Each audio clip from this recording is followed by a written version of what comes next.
તેથી મુસલમાની રાજાએ એટલું કીધું તને દુઃખ પડે તો તારી સામુંડા આવે.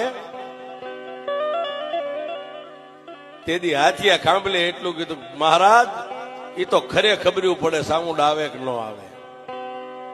અને તેથી મુસલમાની રાજાના મોઢામાંથી હુકમ છૂટી ગયો જાવાને ફાંસીના માસડે સડાવી દો. આજ મારે એની સામુંડ ને જોવી છે. એની સામુંડ કેવડી છે ને ક્યારે આવે છે એ મારે જોવું છે. અને ફાંસીના માસડે સડાવી દો. અને સાહેબ 5 મોડીએ બાંધ્યો એમ નામ સિપાહીઓ ઢહડીને ઉપાડ્યો. પણ ડગલે સામુંડા પગલે સામુંડા ડગલે સામુંડા પગલે સામુંડા. અને ફાંસીના માસડે સાહેબ આમ લટકાડવાની તૈયારી.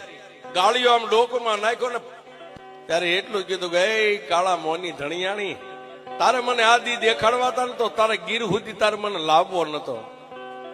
કાં તો મારા બાપ હીરિયા કાંભલ્યાની કમાણી ખૂટી ગઈ અને કાં તો સામુંડા આજ તો પગે પાંગળી બની ગઈ.